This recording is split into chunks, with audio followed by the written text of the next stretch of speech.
ہزاروں سال گزر گئے, ان میں 50-50 60-60 سال تو ہماری زندگیاں ہیں. تو کیا یہ زندگی کی کیا حیثیت کیا ہے 50 سال کی؟ ارے ہزاروں سال میں 40-50 کی کیا اوقات ہے بھائی؟ ایسے گزرتے ہیں ٹھک ٹھک کر کے. اور ہم میں سے بہتوں کے آدھے سے زیادہ گزر چکے ہیں, یا جہاں جو لوگ بیٹھے ہوئے ہیں بچے ہوں گے جنہوں نے 60-70 سال ابھی دیکھنے ہوں گے, ان میں بھی 100% نہیں پتا کہ کس نے پورے دیکھنے کس نے نہیں دیکھنے. تو ہم میں اکثریت تو ویسے ہی اب 20-22 کے رہ گئے, بہت زیادہ ہو گیا. وہ بھی صحت کا اگر بہت خیال کریں تو, ورنہ جس اسپیڈ سے رات کو کھانا کھا رہے ہیں لیٹ, تو آپ ایک دن کھائیں گے کھانا یہی قورمے بریانی پھوڑ کے سو جائیں گے, اور صبح پولیس بھی آپ کو نہیں اٹھا سکے گی. بہت لوگ ایسے ہوئے سوئے صبح نہیں اٹھے, اس لیے کہ وہ آپ حیران ہوں گے یار یہ موت کیسے ہو جاتی ہے, رات کو اتنا کھا کے سوتے ہی رہ گئے.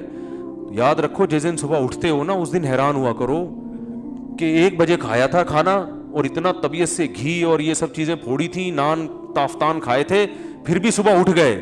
تو جس دن صبح اٹھا کرو اس پہ حیران ہونا چاہیے کہ اللہ کی قدرت ہے کہ اس نے زندگی ایک اور دن بڑھا دی آپ کی.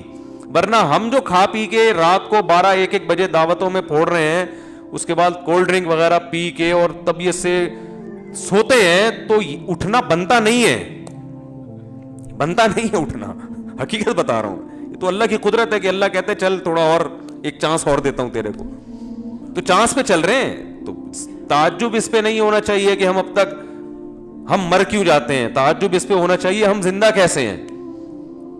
تو میرے بھائی بات یہ چل رہی تھی کہ ہمارے حضرت نے فرمایا کہ میں ناظم آباد کے مسافر خانے میں, تو مسافر خان, اور واقعی اب حضرت قبر میں, اللہ تعالیٰ ان کی مغفرت فرمائے, ان کے درجات بلند فرمائے, جو انہوں نے کہا تھا وہ ہم نے اپنی آنکھوں سے دیکھ لیا.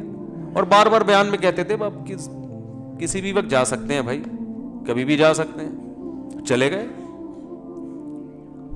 تو جب ان کے جنازہ اٹھا, میں نے کہا کہ میں بھی جنازے میں شریک تھا, میں نے کہا دیکھو یار حضرت بار بار کہتے تھے مسافر خانہ ہے, جانا ہے جانا ہے ناظم آباد کا, تو آج اسی ناظم آباد کے مسافر خانے سے حضرت کی میت اٹھ رہی ہے, جس کو وہ کہتے تھے نا مسافر خانہ ہے. ثابت ہو گیا واقعی یہ رہنے کی جگہ نہیں ہے.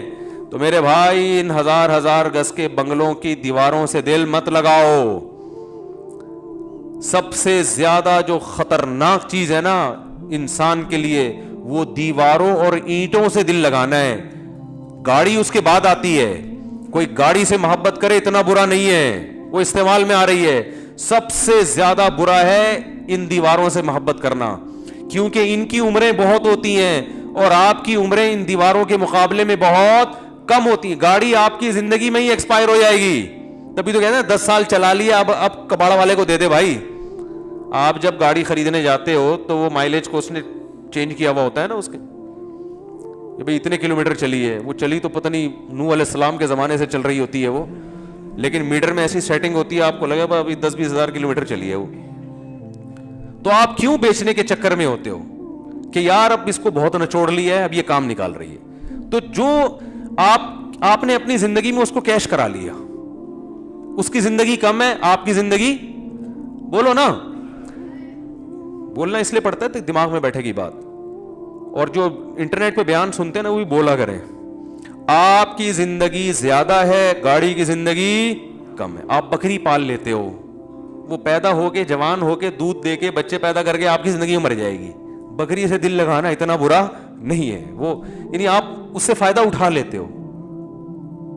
کھانے پینے سے دل لگانا اتنا برا نہیں ہے, وجہ اس کی یہ کہ کھا لیتے ہو اپنی زندگی میں. آپ آج میں صبح بیٹھے ہوئے بھائی, ہوٹل کا پراٹھا میں نے کھایا کہ نہیں کھایا, یہ مجھے مل گیا, یہ پتہ نہیں 6 مہینے سے مجھے تلاش کر رہے ہیں. آج میں کہیں کام سے گیا تھا تو واپسی پہ ایک ہوٹل ہے, وہ بڑا خاندانی پراٹھا بناتا ہے, تو وہاں میں گھسا, میرا حلیہ تھوڑا چینج تھا, انہوں نے پکڑ لیا, مجھے پہچان لیا. انہوں نے کہا میں تو 6 مہینے سے آپ کے پولیس کی طرح آپ کے پیچھے پڑا ہوا ہوں. تو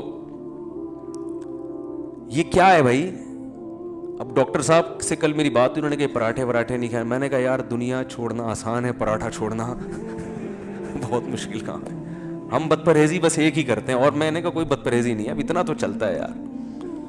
ناشتے میں سردی ہو اور خاندانی قسم کے پراٹھے بنے ہوئے ہوں, بھوک ٹائٹ لگ رہی ہو, اور چنے چھولے بھی ہوں اور ساتھ میں انڈا بھی ہو, اور چائے ہو خاندانی, مزہ آتا ہے کہ نہیں آتا؟ ناشتہ اس کے بغیر نہیں ہوتا یار, بچپن سے عادت پڑی ہوئی ہے, کیا کریں. تو یہ مزے کیش ہے. آپ اپنی زندگی میں امید ہوتی ہے کہ پورا کھا لو گے, ٹھیک ہے نا.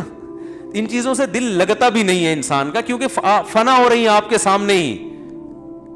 سب سے بدترین چیز جس پہ آپ کا پیسہ خرچ ہو رہا ہے نا حدیث کے مطابق, وہ تعمیر ہے, کیونکہ تعمیر کی عمریں بہت لمبی. آپ مکان میں جب کنسٹرکشن کا کام کرتے ہو تو آپ کی ہڈیوں میں کتنا سریا ہے اس کو آپ بھول جاتے ہو, اور اس کی جو بنیادیں ہیں اس کی دیواروں کے سریے کو آپ فوکس کر رہے ہوتے ہو. اتنی مضبوط دیوار, اتنی موٹی دیوار. او بھائی تو اپنی ہڈیوں کا ذرا ٹیسٹ تو کروا لے, اس میں کتنا کیلشیم رہ گیا ہے. ہڈیاں آپ کی بھربھری ہو رہی ہیں, ختم. 4-5 سال کی کہانی ہے. لیکن آپ جناب اتنا سیمنٹ بجری ڈال کے لوگوں کو بتا رہے ہیں, دیواریں دیکھو, اتنا مضبوط مکان بنایا ہے, زلزلہ پروف عمارت بنائی ہے, اور ایسا ہے اور ویسا ہے. اور موت کا فرشتہ ہنس رہا ہوتا ہے کہ یار اس کو دیکھو کہ جس جسم میں یہ بندہ خود رہتا ہے وہ جسم گل سڑ کے ختم ہونے والا ہے, اور اس گلے ہوئے جسم کے لیے جو پیکنگ ہے وہ اتنی مضبوط ہے. ایسے جیسے آپ دیکھو ڈائمنڈ کی پیکنگ, اگر ڈائمنڈ جتنی مہنگی ہو سمجھ میں آتا ہے, لیکن آپ نے کوئی چائے پیک کروانی ہے اور اس کو آپ اتنی خوبصورت پیکنگ میں آپ خرچہ کروا رہے ہو جو چائے کی قیمت سے 10 گنا زیادہ ہے, تو لوگ کہیں گے نا بھائی جو پروڈکٹ اتنی مہنگی نہیں ہے اس کی پیکنگ پہ اتنا تو نے خرچہ کر دیا. تو آپ کے لیے یہ پیکنگ ہے, جو گھر جس میں ہم رہتے ہیں, اتنا مہنگا آدمی نہیں ہوتا جتنا مہنگا گھر ہے اس کا. وہ مرنے والا ہے, وہ ختم ہونے والا ہے. اس لیے پیغمبروں نے اپنی قوموں کو مکان سے دل لگانے سے منع کیا ہے. وَتَتَّخِذُونَ مَصَانِعَ لَعَلَّكُمْ تَخْلُدُونَ. ہود علیہ السلام نے اپنی قوم سے کہا تم گھروں کو ایسے بناتے ہو جیسے تم نے اس میں ہمیشہ رہنا ہے. تمہیں کیا ہو گیا؟ پہاڑوں کو نا تراشتے تھے, چٹانوں کو اتنی محنت کرتے تھے. چٹان کو تراشنا آسان کام ہے؟ تراش کے اندر سے پورا پہاڑ کے اندر گھر کھڑا کر دیتے تھے. تو پیغمبر نے کہا بھائی تم اپنی ہڈیوں کو دیکھو, تمہاری عمر اتنی تھوڑی ہے, اتنی محنت کیوں کر رہے ہو؟ بھائی 4 اینٹیں لاؤ, ڈالو چھت, آرام سے ہنسی زندگی گزارو اور نکلو, جنازہ اٹھے گا, چل بھائی اب تمہارے بچے رہیں گے یہاں پہ. مسافر خانہ سمجھنے کے لیے میرے بھائی ہم تیار؟ بولو نہیں. ہر آدمی سمجھ رہا ہے میں یہاں آیا ہوں تو میں جاؤں گا ہی نہیں, یہاں سے میں جاؤں گا ہی نہیں. کیوں نہیں جائے گا بھائی تو؟ اور یاد رکھو صحت کی وجہ سے کبھی دھوکے میں نہ ہو. میں اگر صحت مند ہوں, آپ اگر صحت مند ہیں, ہم سمجھتے ہیں فٹ فاٹ ہیں, 1 سیکنڈ لگتا ہے بیمار ہونے میں, اور وجہ ڈاکٹر کی بھی سمجھ میں نہیں آئے گی. ہوا کیوں؟ ڈاکٹر کی اپنی بیماری بعض دفعہ سمجھ میں نہیں آ رہی ہوتی اس کے. مائیکل جیکسن کے میں کئی بار واقعہ بیان کیے, 50 سال کا, 2008-9 کی بات ہے. ہمارے 2 صحابہ بتاتے تھے مائیکل جیکسن کا بہت بڑا شو ہونے والا ہے, کروڑوں میں ٹکٹ بک گئے, یہ ہو گیا وہ ہو گیا. مفتی صاحب بڑی عزت دی. اگلے دن آ کے بتا رہے صاحب اس کا انا للہ ہو گیا مائیکل جیکسن کا. لڑکوں نے مجھے بتایا. تو میں نے کہا دیکھو, کیونکہ میرے سامنے تو پہلے اتنے واقعات آ چکے تھے, میں نے کہا بھائی کسی بھی ٹائم پہ کسی کا بھی انا للہ ہو سکتا ہے. اب لوگ باتیں بناتے رہیں گے, اس کو زہر دیا, کوئی کہے گا اس کو وہ خود ہی مرا ہے. بھائی ڈاکٹروں کا ایک پینل اس کے ساتھ 24 گھنٹے رہتا تھا. مائیکل جیکسن کوئی ہماری طرح نہیں ہے کہ کسی کے منہ پہ بھی جا کے چھینک دو تو وہ بس سوری کر کے نکل لو. مائیکل جیکسن کے منہ پہ اگر آپ چھینک دیتے تو قتل کا کیس آپ پہ بنتا کہ اس کی چھینکوں سے مرا ہے, وہ جراثیم جس نے ٹرانسفر کی. لوگ دستانے پہن کے تو مسافے کر رہے ہیں. ہم تو کووڈ-19 میں لوگوں ایک دوسرے سے گلے مل رہے ہیں, چھینک رہے ہیں ایک دوسرے کے منہ پہ. اور مائیکل جیکسن جب کوئی وبا بھی نہیں پھیلی ہوئی, ہاتھوں میں گلوز پہن کے مسافہ کے اگلے کے جراثیم یہاں منتقل نہ ہو.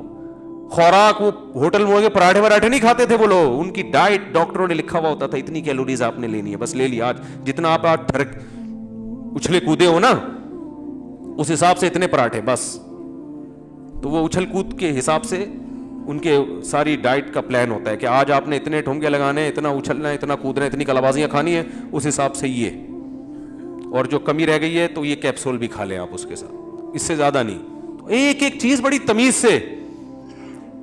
لیکن مائیکل جیکسن کے ساتھ وہی ہوا, رات کو سویا ہے, صبح پولیس بھی نہیں اٹھا سکی, اس امریکہ نہیں اٹھا سکا, اتنی بڑی گورنمنٹ. کامیابی کی جب انتہا کو ایک شخص پہنچ رہا ہے اس وقت زوال کی پستیوں میں اللہ نے اس کو دھکیل دیا. کیا فائدہ لوگ اس کو اچھے القاب سے یاد کریں یا برے القاب سے یاد کریں, اس کی صحت پہ کوئی اثر نہیں پڑتا. یہ تھا وہ تھا فلانا تھا, کیا ہو گیا, جو بھی تھا نا اب تو نہیں ہے.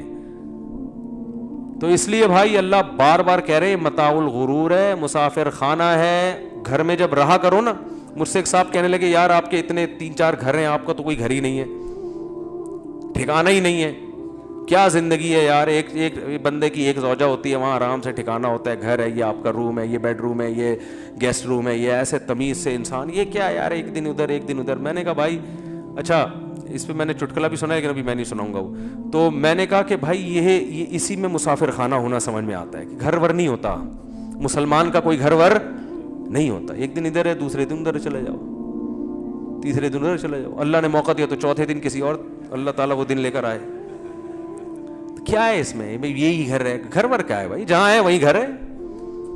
کیا خیال ہے, فوجی لوگ ہوتے ہیں نا, جہاں بھی بارڈر پہ ان کی تشکیل ہوتی ہے تو جہاں ہوتے ہیں وہیں 4 بوریاں کھڑی کر کے گھر بنا لیتے ہیں. وہ مورچہ کہتے ہیں اس کو, گھر نہیں کہتے, لیکن وہ بھی گھر ہی ہے بھائی. جہاں جاؤ فوجیوں کو سکھایا جاتا ہے یار, جہاں جاؤ بوری میں ریت ڈالو, ٹھیک ہے نا, اور ایسے بنا دو, بس بہترین. دھوپ سے بھی بچائے گا, گرمی سے بھی بچائے گا, اور دشمن کی فائرنگ سے بھی بچائے گا آپ کو. تو ایسے ہی میرے بھائی آپ 100% پکے نمازی بن جاؤ, آپ حاجی بن جاؤ, آپ ساری شریعت پر عمل کر لو, لیکن جب تک دل سے دنیا کی محبت نہیں نکالو گے اللہ آپ کو دیندار ماننے کے لیے تیار نہیں ہے. میں نے بڑے بڑے گیٹ اپ دیکھا ہے کہ بڑا اچھا گیٹ اپ, لیکن پیسوں کی محبت, گھر کی محبت, گاڑیوں کی محبت اور عزت کی محبت دلوں میں ایسے گھسائی ہوئی ہے.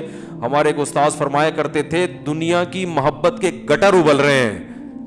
بڑے پیارے الفاظ تھے ان کے, دنیا کی محبت کے چشمے نہیں کہیں گے نا اس کو, ایک تو اللہ کی محبت کے چشمے ابلتے ہیں نا, تو فرماتے تھے دنیا کی محبت کے گٹر ابل رہے ہیں. دنیا کی محبت تو ایک گند ہے, مسافر خانے سے دل لگانا ہے تو پاگل پنا ہے, بے وقوفی ہے.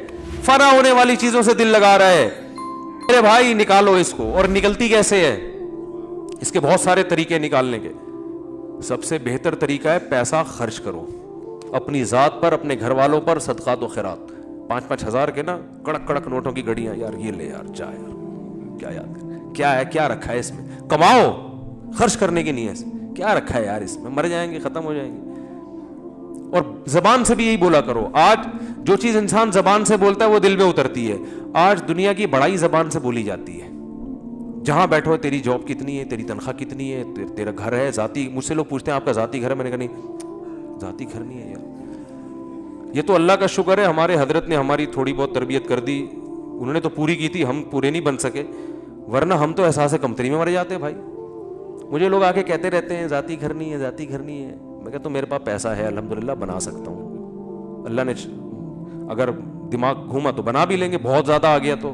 پہلے میں نے کہا پراٹھے پھوڑنے دو ہمیں, ٹھیک ہے نا, گاڑی اچھی رکھیں گے, بچوں پہ خرچ کریں گے.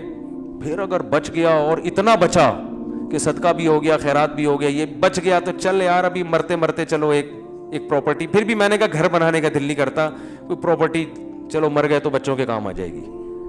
وہ پھر گھر کی صورت میں بھی ہو سکتی ہے, پلاٹ کی صورت میں. میں نے کہا یہ غریبی ہے, یہ بہت بات کی چیز ہے, یہ تو کھانے دو یار. میں نے کہا تم نے کیا کر لیا گھر بنا کے, بادام کھاتے ہو, کہہ رہے نہیں بادام کے تو پیسے ہی نہیں بچے, وہ سارا تو قسطوں میں جا رہا ہے. ہاں تھوڑا وہ آگے آگے آ جائیں, اوپر چلے جائیں بھائی, جو پیچھے لوگ کھڑے ہوئے اوپر جگہ ہے. تو پوری وہ چینج کر دی یار آپ نے ٹون ہماری, تو ٹائم ہوتا رہا یار, بیان ہے نا. تو کیا کہہ رہا تھا میں, اتنی خاندانی بات کر رہا تھا یار. تو وہ جو ہے نا, میں نے ان سے کہا بادام کھاتے ہو, انہوں نے کہا پیسے کہاں, جب آدمی گھر خریدے گا تو بادام کے پیسے کہاں بچیں گے. میں نے کہا پراٹھا ہضم ہو جاتا ہے, کہہ رہے پراٹھا تو ہضم نہیں ہوتا, قبض ہو جاتا ہے. میں نے کہا مزے میں تو ہم ہیں, صحیح نا, اور کیا. میں نے کہا مزے تو ہمارے ہیں یار. میں نے کہا یہ ہماری چھت بھی ویسے ہی ہے جیسی آپ کی چھت ہے, کرائے کی ہے تو کیا ہوا, آپ نے بھی نکلنا ہے, ہم نے بھی یہاں سے نکلنا ہے. بھلے ہمارے پاس آپشن یہ ہے کہ ہمیں اگر مالک مکان نے نکال دیا تو پڑوس میں چلے جائیں گے, ٹھیک ہے نا, ادھر چلے جائیں گے.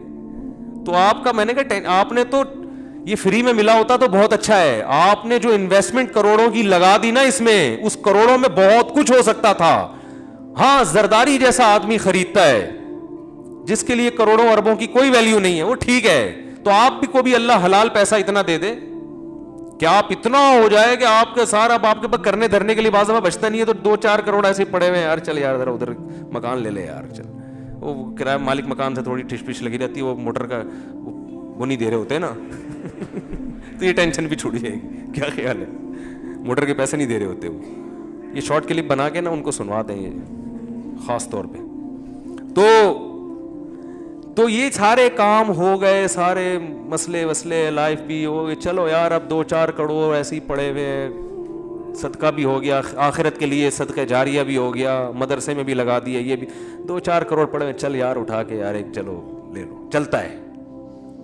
تو کوئی ٹینشن لینے کی ضرورت نہیں ہے, مسافر خانہ ہے بھائی, W11 ہے, پائیدان پہ جاؤ, ڈرائیور کی سیٹ پہ بیٹھ کے سفر کرو, کوئی زیادہ فرق, وہ ڈرائیور بھی اتر جاتا ہے آگے اڈے پہ, آپ نے بھی اترنا ہے.